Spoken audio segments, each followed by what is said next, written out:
Shalom para pemirsa yang diberkati oleh Tuhan, kita bertemu kembali dalam diskusi pelajaran Sekolah Sabat yang dipersembahkan oleh Gereja Masehi Advent Hari ke-7 Uni Indonesia Kawasan Barat. Menolong orang yang membutuhkan adalah bentuk dari pelayanan Yesus Kristus di bumi ini. Bagaimana dengan kita, orang-orang yang mengikuti Yesus Kristus, orang Kristen, apakah sudah menjalankan misi tersebut di dalam kehidupan kita sekarang? Mari kita sama-sama bahas pelajaran ke-8 dari Sekolah Sahabat kita dengan judul Misi Kepada Yang Membutuhkan. Bersama dua narasumber kita, Pendeta Sony Situmorang, Direktur Komunikasi Uni Indonesia Kawasan Barat, dan juga Pendeta Kurnaidi, Direktur Komunikasi Conference Jawa Timur. Shalom Bapak Pendeta. Shalom.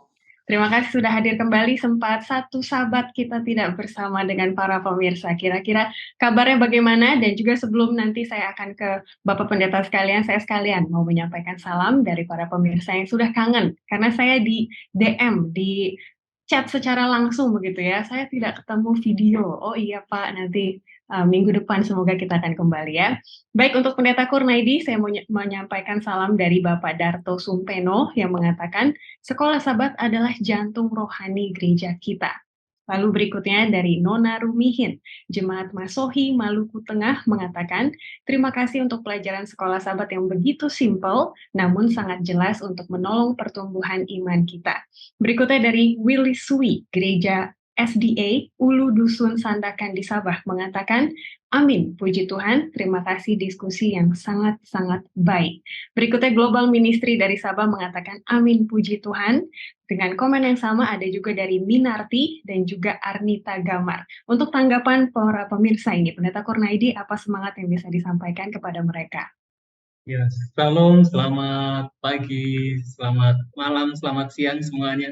Karena kita berbeda, mungkin ya berbeda waktu.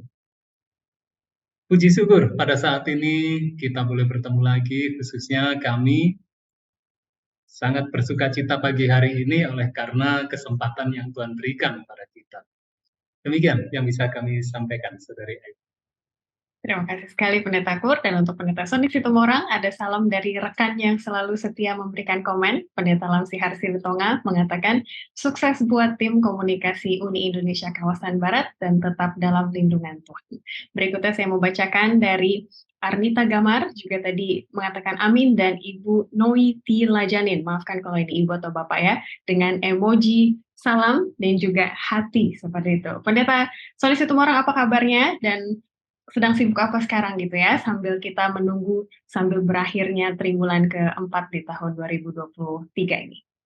Baik, buat Pak Pendeta Lamsihar, Ibu Arnita, Ibu Nowi, dan semua pemirsa, tetap semangat, kita terus belajar. Saat ini kita sedang sibuk rapat akhir tahun ke daerah-daerah, makanya kemarin kita skip satu karena terlalu hektik. Namun untuk pekerjaan Tuhan tidak ada kata sibuk. Kita siapkan waktu, demikian juga kita. Mari kita terus belajar firman Tuhan.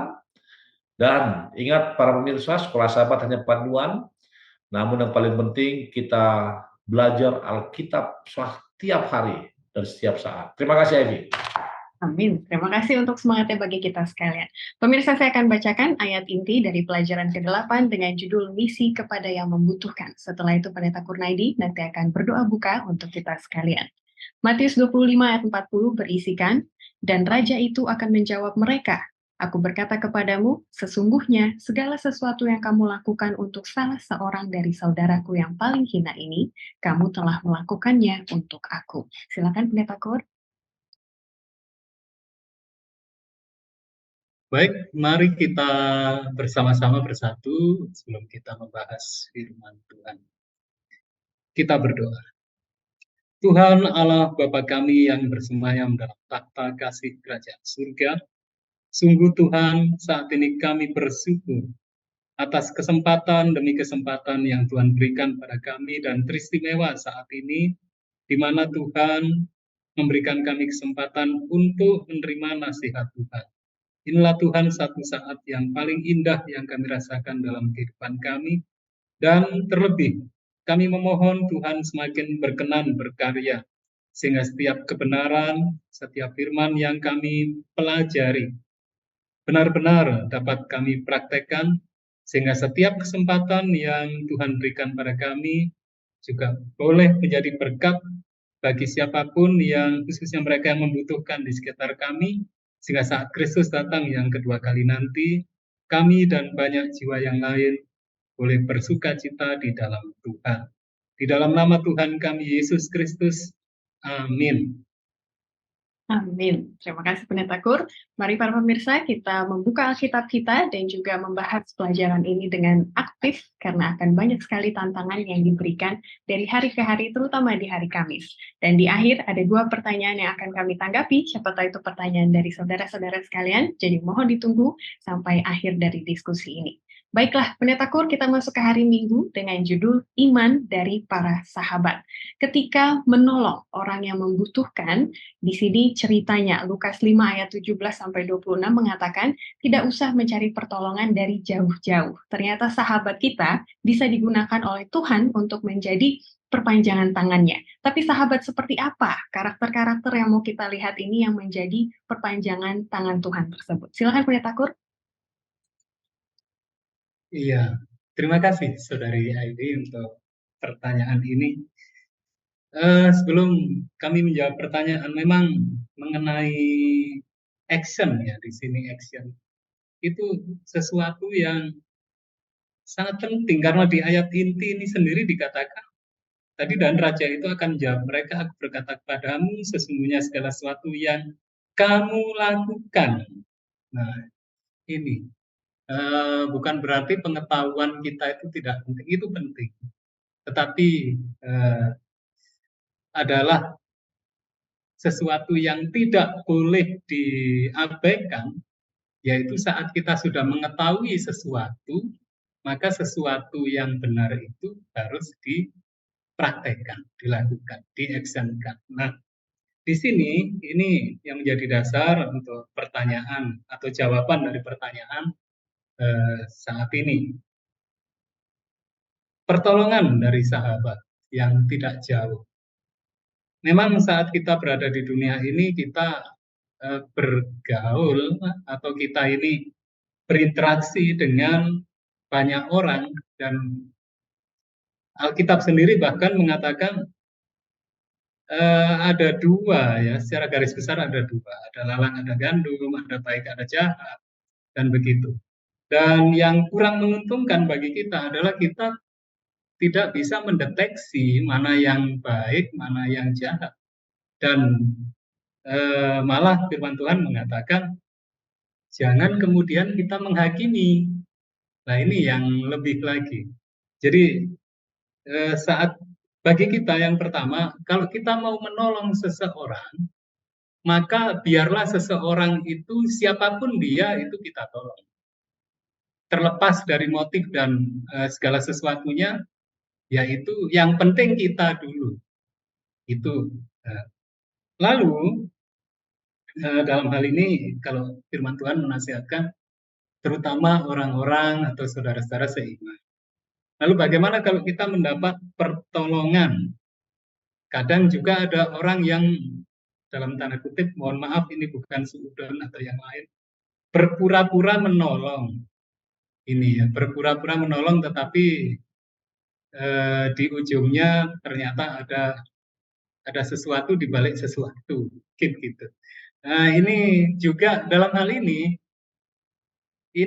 kita kembali agar kita tidak menghakimi, tetapi sikap kita terhadap pertolongan siapapun itu, biarlah kita juga merespon dengan hal yang benar.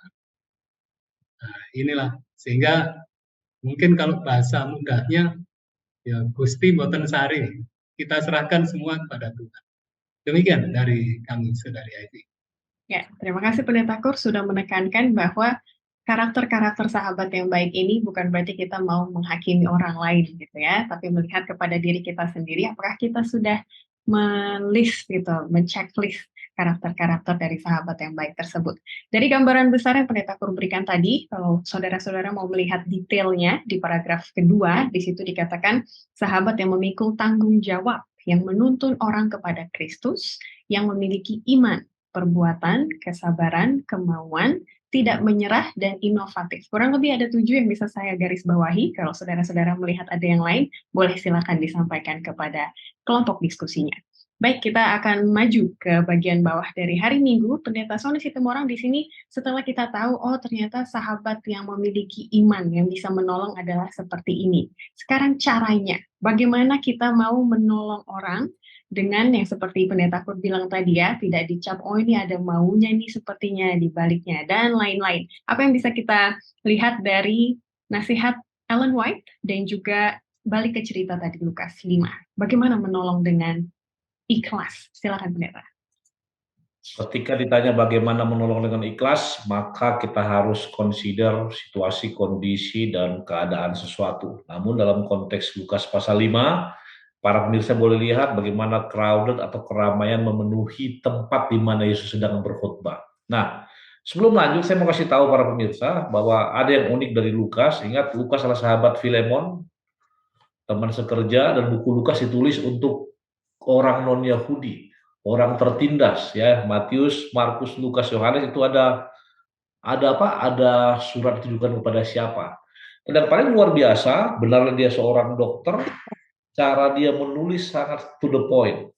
Kenapa saya katakan? Ketika pemirsa baca Pak Lukas pasal 5 mengenai orang lumpuh disembuhkan, maka ada dua golongan. Saya mau masuk dari sini, Ivy. Maksudnya begini, ketika kita melakukan satu perbuatan, maka ada dua golongan yang memberikan respons. Satu positif, satu negatif. Pasti ada itu. Contoh, Yesus mengatakan dosamu diampuni. Orang Farisi mengatakan, siapa dia kok dia berani menghujat Allah? Isu menghujat Allah termasuk ini yang awal-awal yang ditujukan oleh orang Yahudi. Namun, ketika peristiwa terjadi, Yesus memberikan contoh bagaimana menolong siapa? Orang.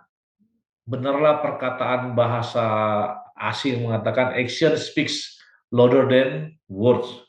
Apa yang dibuat? Afi boleh baca paragraf ke terakhir hari Minggu. Yesus sendiri menunjukkan bagaimana menolong mereka yang tidak berdaya dan memanggil kita untuk melakukan hal yang sama. Pertama, kita menjadi teman mereka. Kemudian kita belajar tentang kebutuhan mereka. Dan pada akhirnya kita menuntun mereka kepada Yesus, yang merupakan satu-satunya pribadi yang bisa menolong mereka. Inilah yang dilakukan oleh orang-orang tersebut dalam cerita ini. Kita harus melakukan hal serupa dalam situasi apa saja yang kita temui. Bantulah orang untuk dituntun kepada Dia, satu-satunya yang bisa menyelamatkan mereka, yaitu Yesus. Masalahnya adalah ketika Ivy sudah baca itu, pemirsa kembali ke ayat hafalan. Raja menjawab artinya, sesungguhnya segala sesuatu yang kamu lakukan untuk salah seorang dari saudara yang paling hina ini, kamu telah melakukan untuk aku. Oke, kita lihat realita di jemaat atau di kehidupan kita. Siapa atau kapan terakhir kali Anda menolong? Saya mau kasih tahu, saya bukan menggunakan diskusi ini untuk tempat menganjurkan. Ada banyak orang tidak berkuliah, tidak bisa sekolah, tidak bisa makan. Ya Ivy ya, Pastor Kurya, when was the last time kita membantu mereka? Saya tanya saya kapan terakhir kali? Karena apa? Ingat, ini nanti mungkin ini mengarah kepada metode Yesus. Namun saya mau tekankan, karena ini bicara mengenai sahabat. Sahabat yang sebenarnya adalah ketika orang itu berada di tengah kedukaan, maka sahabat itu ada. Bukan di tengah-tengah kesenangan. Untuk sedikit lagi, untuk menutup, Afi boleh baca tulisan Ellen White di paragraf sebelumnya. Paragraf 1, 2, 3, 4. Ya, Ellen G. White menantang kita untuk menolong mereka yang tidak berdaya. Jangan menunggu untuk diperintah supaya melakukan kewajibanmu. Bukalah matamu dan lihatlah siapa yang ada di sekelilingmu. Buatlah dirimu berkenalan dengan yang tidak berdaya, yang menderita, dan yang membutuhkan. Jangan sembunyikan dirimu dari mereka, dan jangan mencoba untuk menutup diri terhadap kebutuhan mereka. Siapa yang bisa memberikan bukti-bukti yang disebutkan dalam Yakobus, yaitu mereka yang mengaku memiliki agama yang murni, yang tidak dinodai dengan cinta diri, atau yang tidak korup. Siapa yang benar-benar mau melakukan dengan segenap kekuatan mereka untuk mengambil bagian dalam rencana keselamatan. Terima kasih. Terima kasih. Para pemirsa silakan dilanjutkan diskusinya dan juga melihat ke sekeliling. Tadi Pendeta Sony Situmorang sudah menantang kita untuk melihat jika ada kesempatan-kesempatan di mana kita bisa mempraktikkan hal yang baru kita baca tersebut. Baik, kita akan lanjut ke hari Senin, melihat Lukas 5. bagaimana teman-teman membantu satu orang mendapatkan kesembuhan kepada Yesus, ternyata metode yang sama bisa juga kita lihat di cerita-cerita pelayanan lain seperti di Yohanes 5 dan juga Markus 1. Maka ada satu tema yang bisa disimpulkan Pendeta Kur, yaitu metode Kristus saja. Sepertinya ada kemiripan dari beberapa cerita ini, dan akhirnya apa 5 langkah dari metode Yesus yang bisa kita pelajari ketika ingin menolong orang lain? Silakan Pendeta Kur. Iya, ini kembali nih satu hal yang sangat penting sehubungan dengan pertanyaan dari saudari Ivy ini. Metode Kristus. Kenapa ini sangat penting? Karena terkadang di saat yang bisa dikatakan canggih, modern ini ya, ini kita berpikir metode yang canggih, metode yang modern. Tetapi kalau kita melihat ke metode Kristus ini yang jelas yang Tuhan Yesus praktekkan ini bahkan ribuan tahun yang lalu sebelum kita di era yang sekarang ini. Itu yang ternyata metode yang paling tepat untuk menolong ini. Nah, di sini langkah-langkah dari Tuhan Yesus ini yang pertama bergaul. Kemudian setelah bergaul, lalu Tuhan Yesus ini dia menunjukkan rasa simpati. Dia menunjukkan rasa simpati, kita tidak usah kita jelaskan, ya tahulah ya simpati seperti itu. Lalu berikutnya dia melayani kebutuhan mereka. Melayani kebutuhan mereka. Jadi tidak hanya simpati saja, aduh aku simpati, bukan gitu. Tapi melayani memang. Nah, tentunya melayani ini yang namanya melayani dari kata pelayan. Pelayan itu ya pelayan ya, bukan sebagai bos. Saya sering kalau ngobrol-ngobrol dengan orang-orang gitu, atau kalau nggak sering beberapa kali. Ada yang mengatakan begini, waduh sekarang sudah enak ya, sudah jadi ini kebetulan saat ini saya sebagai direktur komunikasi dan sudah jadi direktur katanya. Saya sampaikan, direktur itu singkatan dari direken batur. Jadi apa ini direken batur? Ya pelayan, batur itu pelayan. Jadi itulah, sebagai direktur bukan kemudian kita malah menjadi bos, tapi justru metode Tuhan Yesus yang raja di atas segala raja turun melayani. Ini ya langkah tiga. Langkah yang berikutnya keempat, memenangkan kepercayaan mereka. Jadi setelah bergaul, simpati, melayani, baru kemudian ada peluang, ada potensi untuk mereka percaya ke kita. Setelah percaya, baru kemudian memanggil orang itu untuk ya mengikuti, bukan mengikuti kita ya, bukan mengikuti, tapi mengikuti Tuhan kita. Lalu ini sedikit tambahan. Terkadang kita mau melakukan sesuatu itu menunggu sesuatu yang besar atau yang fenomenal atau ada apalah event-event yang spektakuler. Tapi saya teringat satu kalimat begini. Kalau kita menunggu sesuatu yang besar, itu yang terkadang belum tentu sesuatu yang besar itu kita dapatkan, maka kita tidak akan pernah melakukan hal yang baik. Tetapi apa yang bisa kita lakukan, hal yang baik itu, sekecil apapun lakukanlah. Nah, lalu mungkin kita tidak bisa melakukan hal yang besar. Tetapi kalau kita hanya bisa melakukan sesuatu yang kecil, lakukanlah sesuatu yang kecil itu dengan cinta atau kasih yang besar. Jadi ini, dengan demikian maka kita bisa melakukannya sebagaimana Tuhan Yesus melakukan hal-hal yang sederhana pun tapi dengan cinta, dengan kasih yang besar sampai-sampai dia rela dari surga ke dunia dan sebagainya sampai turun mati di kayu salib dan seterusnya. Saya rasa kita semua sudah hafal itu ya, sudah tahu. Demikian, Saudari Eva. Terima kasih Pendeta. Kasih yang besar alias kesungguh-sungguhan kali begitu ya, istilah lainnya. Terima kasih untuk penjelasan 5 langkah metode Kristus yang sudah dipaparkan tadi. Jika pemirsa ingin mendapatkan penjelasan yang lebih lengkap lagi, boleh juga dituliskan di kolom komen. Kira-kira mungkin ada yang belum dimengerti seperti simpati. Simpati itu apa? Tadi sempat di skip biar penasaran begitu ya Pendeta Kur. Dan Pendeta Sony Situmorang sekarang masalahnya adalah mengaplikasikan metode Kristus tidak mudah. Karena di bagian bawah hari Senin dikatakan Yesus kan bisa melakukan mujizat. Nah, kalau kita mau melayani tapi sepertinya kurang mampu, tidak ada finansialnya, aduh saya mau bantu orang tapi uang saya juga nggak ada, atau waktu saya tidak ada. Ataupun pertanyaan nomor 2 di hari Jumat, kalau Yesus bersahabat dengan orang yang pelahap dan peminum, pemungut cukai, orang berdosa, nanti saya jadi omongan orang. Gitu. Itu kendala-kendala kalau kita mau mengaplikasikan metode Kristus saja. Ada pendapat dari Pendeta Sony Situmorang untuk pemikiran ataupun keraguan-raguan seperti ini? Silakan.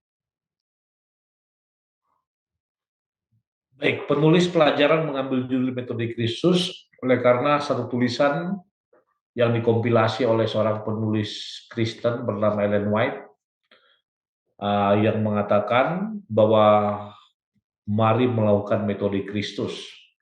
Tadi sudah terangkan, berbaur, kemudian menunjukkan simpati, kemudian to minister their needs, kebutuhan mereka, lalu memenangkan keyakinan, dan terakhir ikutlah aku. Coba Ivy, kapan? Ivy kan dari kecil Advent.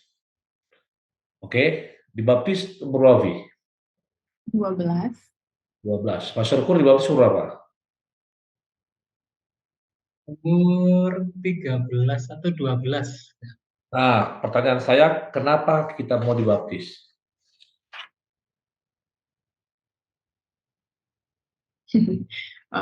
Untuk kita nih Pendeta? Nah, Ya, atau untuk para pemirsa. Karena karena merasa itu pilihan yang benar, natural. Oke. Mas Gor? Ya, waktu itu karena diajari yang benar itu seperti ini, diajari yang benar seperti ini, dan salah satunya dibaptis itu yang demikian. Oke, kedua, Mas Kur sama Ivy orang tuanya Advent nggak? Advent, oke? Kalau saya agak unik ini, Pendeta. Orang tua Advent, bahkan waktu itu ketua jemaat. Tapi saya ikut di mbah-mbah saya. Mbah-mbah saya ini ya kebetulan yang Advent itu hanya bapak ibu saya tok ya, orang Jawa bilang itu. Bapak ibu saya tok, yang lain keluarga saya, bapak, lek, paman, bude, pakde, semua ini enggak. Jadi dan saya ikut di mbah.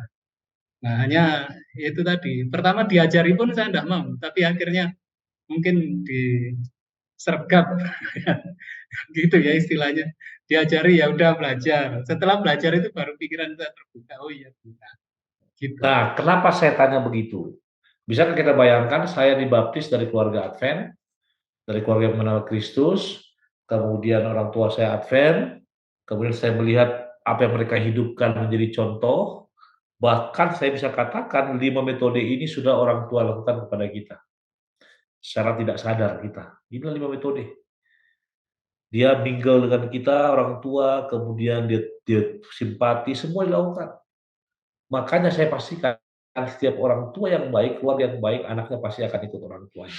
Hanya masalahnya, Ivy tadi bertanya bagaimana kita berbaur pelajaran hari Jumat dengan peminum atau yang lain-lain, sehingga kita dituduh. Ingat, kisah Yohanes pasal 5 mengenai seorang lumpuh selama 38 tahun dan Markus pasal 1 mengenai seorang kerasukan roh jahat itu mewakili kita, manusia ini. Hanya dalam bentuk bukan harafiah. Apa arti Bethesda 38 tahun dia lumpuh?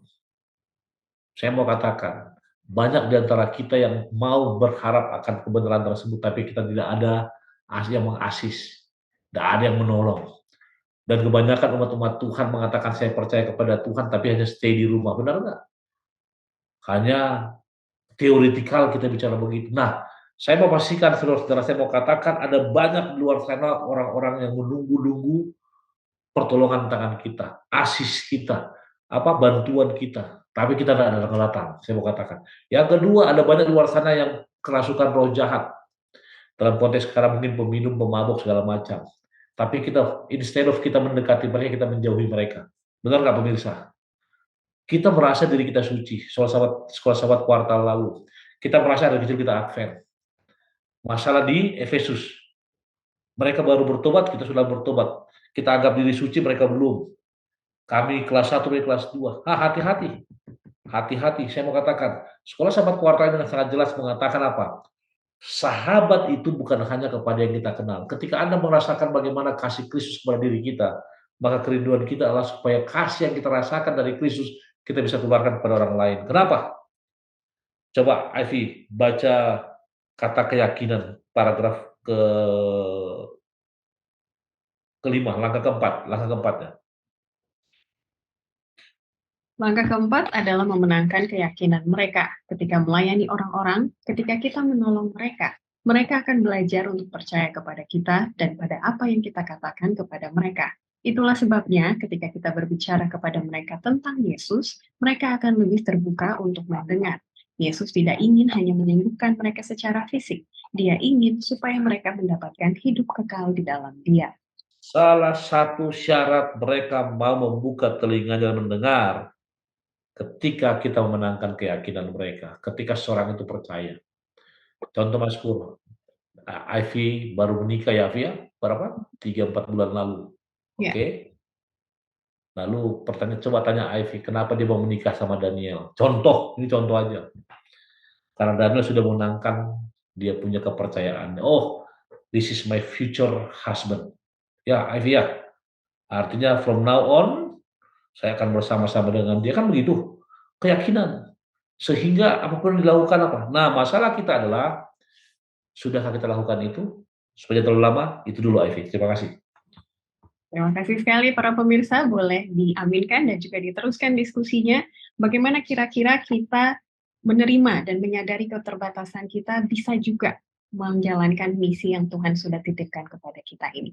Baiklah, lanjut ke hari Selasa. Tadi kita sudah mengerti siapa sahabat, apa yang dimaksudkan oleh sahabat melalui firman Tuhan. Sekarang kita akan mengkategorikan siapa orang-orang yang membutuhkan tersebut. Hari Selasa memiliki judul para pengungsi dan juga imigran. Betakur boleh tolong jelaskan menurut Alkitab siapa yang termasuk dalam orang-orang yang membutuhkan?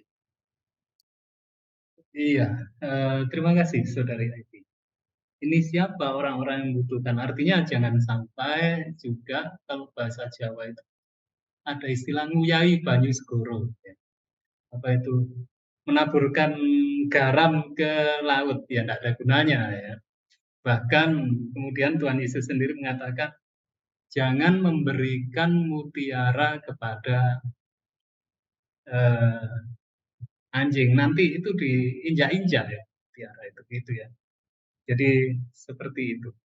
Artinya kita juga harus bijaksana siapa yang membutuhkan. Nah, dalam hal ini saat kita menolong itu orang-orang yang membutuhkan ini bukan terkait ekonomi atau yang lain, bukan.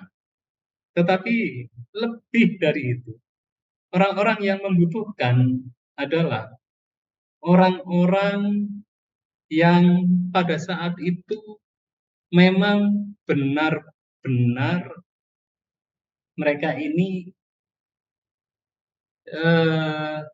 siap untuk menerima pertolongan atau dari kita.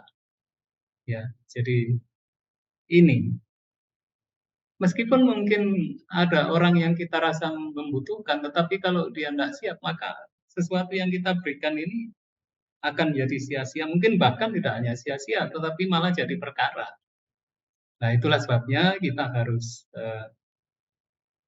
tulus, juga cerdik, bijaksana, sehingga pertolongan kita ini memang tepat pada sasaran. Dan kuncinya adalah bahwa kita melakukannya ini semua untuk Tuhan, bukan untuk kepentingan diri kita.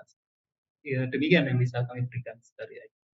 Ya, terima kasih Pendeta. Membantu istilah lain dari yang Pendeta katakan tadi, mereka yang siap dibantu adalah orang-orang yang rentan gitu ya, bahasa Inggrisnya vulnerable. Jadi tanpa intervensi orang lain, kehidupan atau kesejahteraan mereka memang tidak bisa dijamin gitu. Makanya contoh dari hari Selasa adalah para pengungsi dan juga para imigran. Karena di tengah kebudayaan, bahasa yang berbeda, mereka menjadi rentan, gitu ya, menjadi vulnerable dan siap untuk dibantu. Terima kasih Pendeta Kur untuk penjelasannya, membuka kita lebih luas begitu ya kepada orang-orang yang membutuhkan bantuan.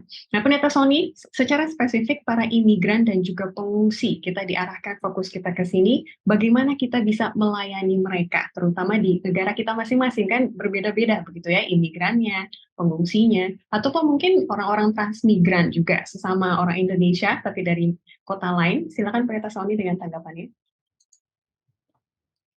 Ketika berbicara mengenai pengungsi, kebanyakan pikiran kita akan masuk atau mengarah kepada para pengungsi Rohingya contoh yang ditolak di Aceh.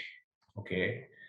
Ada pengungsi dari negara-negara lain yang saat ini masih terapung-apung atau terbengkalai di Batam.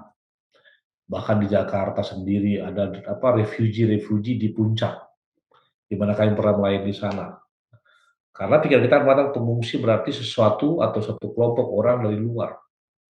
Tapi penulis perjalanan sekolah sahabat membahas ini dengan skop yang lebih besar. Ingat, dia katakan di paragraf kedua, Yesus adalah pengungsi. Benar ya?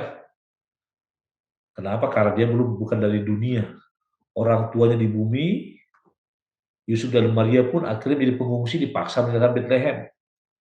Hingga akhirnya mereka ke Mesir. Nah, pertanyaannya bagaimana menolong para pengungsi? Saya mungkin bertanya, apakah saya pengungsi? Apakah Pastor Kur atau Ivy juga seorang pengungsi? Apakah para pemirsa sekarang ini pengungsi?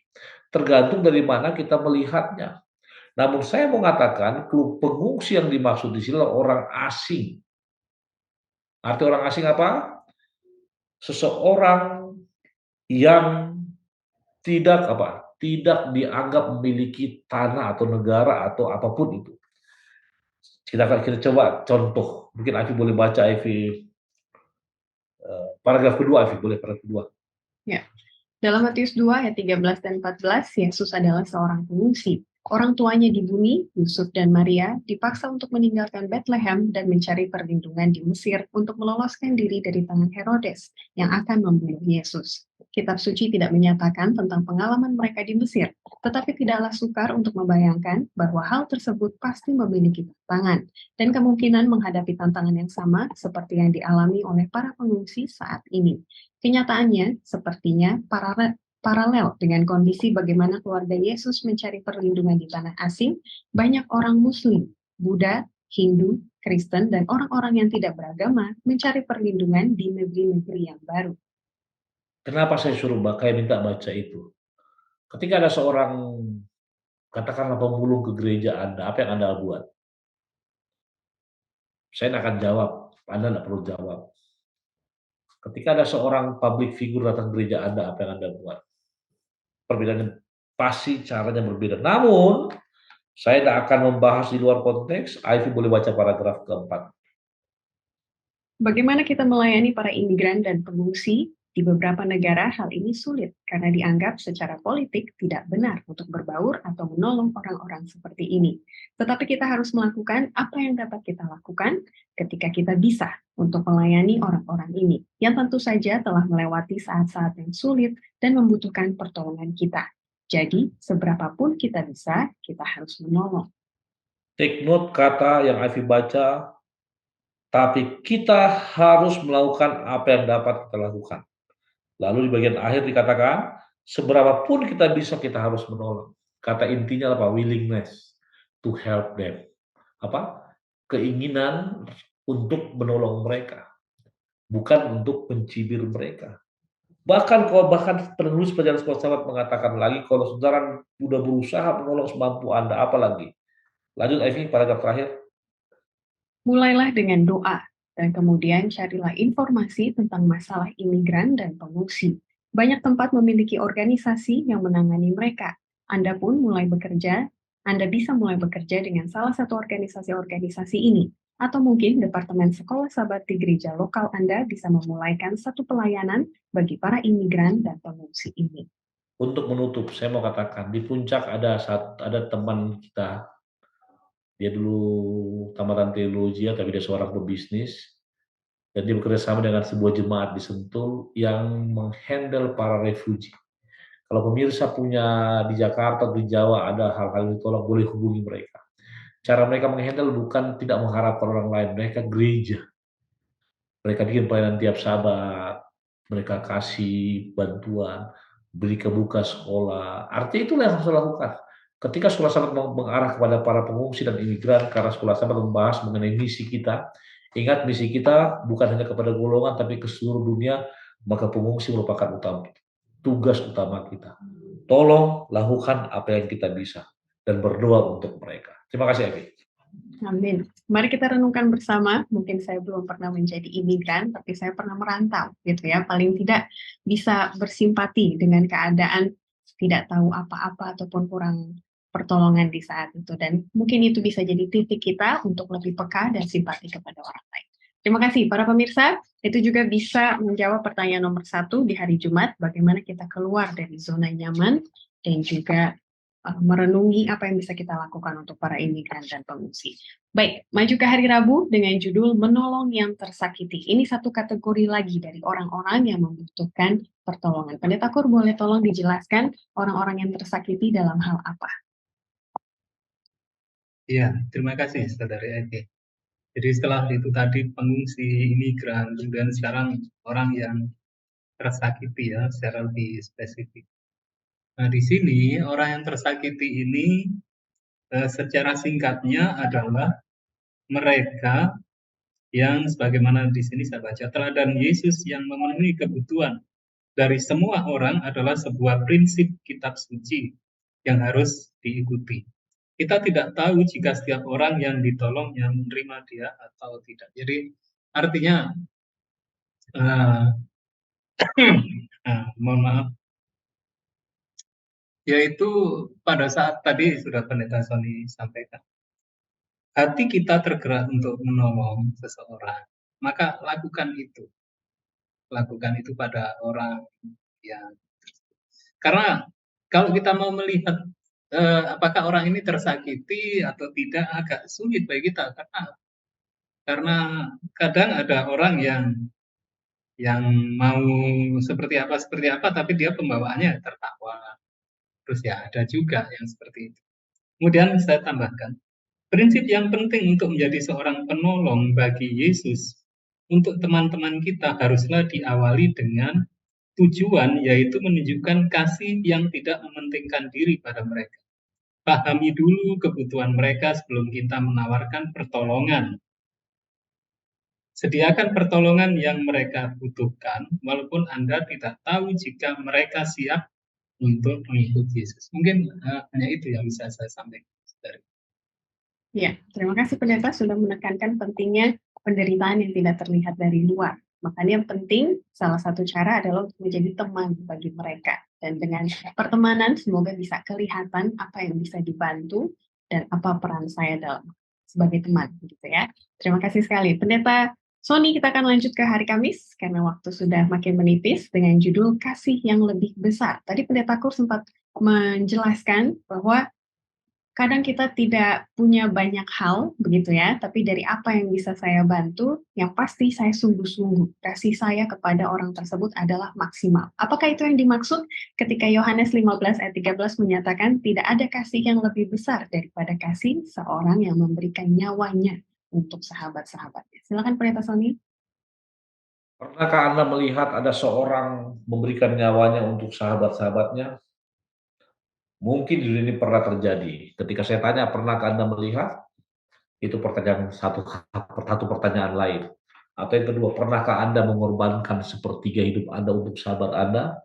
Itu pertanyaan lain. Tapi saya mau pastikan bahwa ada seorang sahabat yang pernah memberikan nyawanya untuk sahabat-sahabatnya, jamak saudara, banyak orang. Siapa dia? Yesus Kristus. Tadi Mas Kuru mengatakan, Pendeta Kurniadi mengatakan, menolong orang tersakiti. Dia pun dekat sama orang yang apa? Yang tersakiti. Makanya ada kalimat di Amsal ya, di Kidung Agung ya. Tuhan itu dekat dengan orang yang patah hati. Namun saya mau tidak lama-lama, bagaimana mengaplikasikan hal ini? Coba Ivy boleh baca paragraf pertama bagian B, sepanjang. Ya, sepanjang pelayanannya di dunia, Yesus menolong mereka yang tidak bisa menolong diri mereka sendiri. Dalam beberapa kasus, dia yang mengambil inisiatif dan pergi kepada mereka yang membutuhkan. Dalam kasus yang lain, sama seperti orang-orang yang menurunkan orang yang lumpuh dari atap supaya bisa membawanya kepada Yesus, sahabat-sahabat dari orang yang membutuhkan yang mengambil inisiatif. Perhatikan kata sahabat-sahabat. Anda adalah sahabat Yesus, saya sahabat Yesus, kita semua sahabat Yesus. Makanya di awal saya katakan ketika sudah mengorbankan nyawanya, memberikan nyawanya, apa yang kita bisa berikan kepada orang lain in order untuk mengaplikasikan apa yang sudah kita rasakan dari apa yang Yesus buat. Benarlah kalimat, tidak ada kasih yang lebih besar. Bahkan dalam Yohanes 3:16 dikatakan apa? Karena begitu besar kasih Allah, sehingga mengorbankan anak yang tunggal. Dia gunakan kata anak, bahasa manusia, agar manusia mengerti. Bahkan yang paling parah dikatakan lagi, tadi saya lewat, coba Ivy sedikit, Ivy jangan ragu, paragraf terakhir dibaca. Prinsip yang penting untuk menjadi seorang penolong bagi Yesus untuk teman-teman kita haruslah diawali dengan tujuan, yaitu untuk menunjukkan kasih yang tidak mementingkan diri kepada mereka. Pahami dahulu kebutuhan mereka sebelum kita menawarkan pertolongan. Sediakan pertolongan yang mereka butuhkan, walaupun Anda tidak tahu jika mereka siap untuk mengikuti Yesus. Ingat, asingkan kepentingan diri, fokus untuk menolong, penuhi kebutuhannya. Saya tantang para pemirsa untuk beberapa minggu ke depan. Sahabat ini, sahabat besok, saudara, pulang gereja, mari kita lakukan sesuatu. Jangan hanya di gereja dulu. Kita outing, kita keluar ke lingkungan tetangga dan mengatakan apa yang saya bisa tolong untuk komunitas dan masyarakat saya. Kenapa? Karena kasih yang lebih besar bukan hanya diucapkan di mulut, tapi itu diterapkan dalam kehidupan kita sehari-hari. Terima kasih, Ebi. Terima kasih. Dengan penjelasan tadi, mari saudara-saudara renungkan dan juga jawab pertanyaan nomor 3 di hari Jumat. Seberapa jauh Anda mau berbaur ketika budaya berselisih dengan prinsip Alkitab yang kita jalankan. Dan juga tantangannya minggu ini adalah untuk mempelajari jika ada orang-orang asing ataupun imigran di sekitar kita. Dan tantangan lebih jauhnya lagi untuk melakukan sesuatu terhadap isu tersebut. Apakah dengan mulai berdoa atau mencari tahu kebutuhan mereka dan juga mencari tahu apa yang bisa saya lakukan untuk memenuhi kebutuhan tersebut. Baiklah, sebagai kesimpulan dari diskusi kita pelajaran ke-8 dengan judul misi kepada yang membutuhkan. Jadi, balik lagi ke Pendeta Sony dan juga Pendeta Kur, apa yang merupakan pesan bagi kita dalam segala keterbatasan kita, bagaimana saya bisa menolong supaya saya menjalankan misi Yesus dalam kehidupan saya. Silakan Pendeta Sony.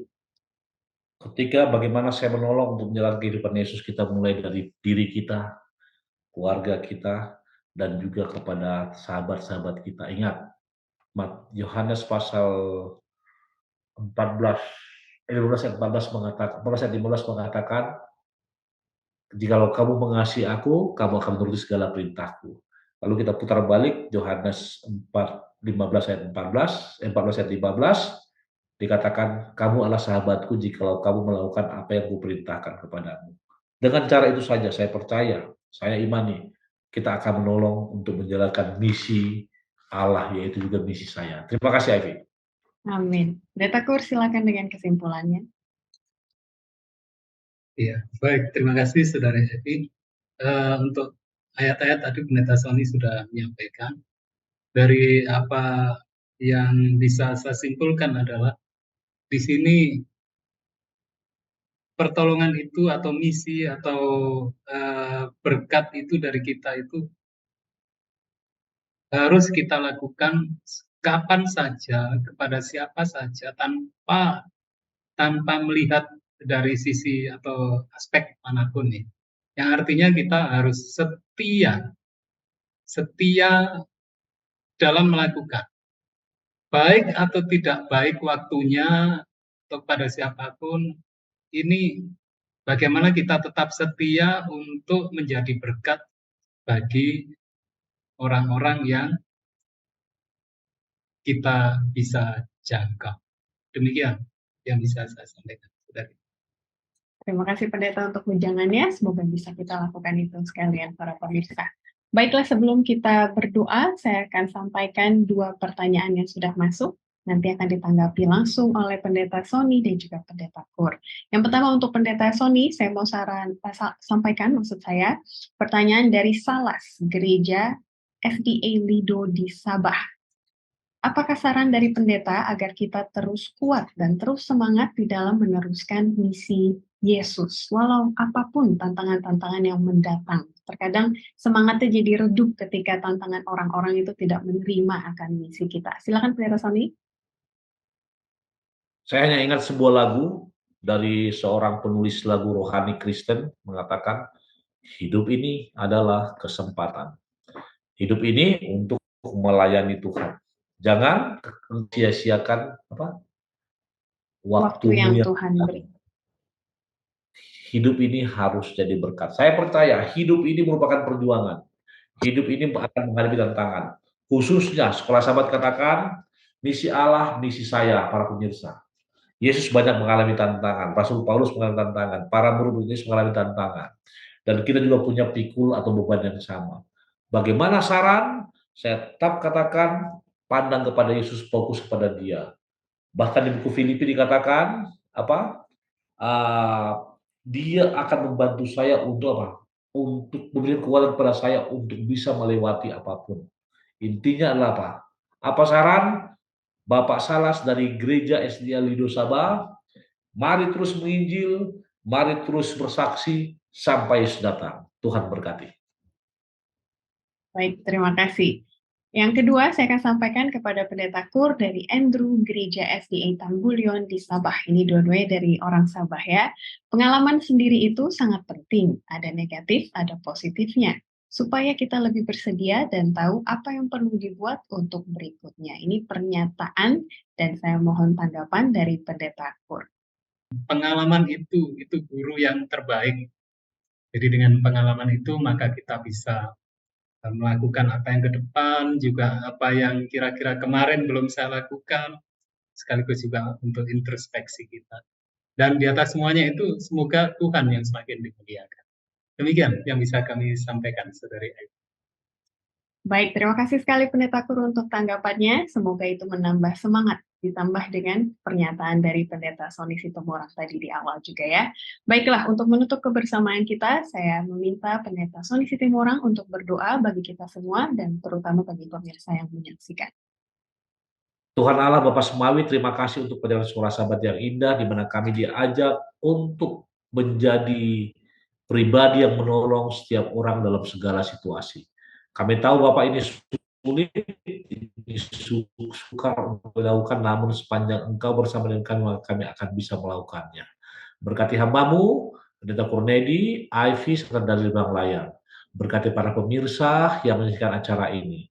Berkati juga kehidupan mereka, rumah tangga mereka, anak-anak mereka, dan setiap aspek mereka.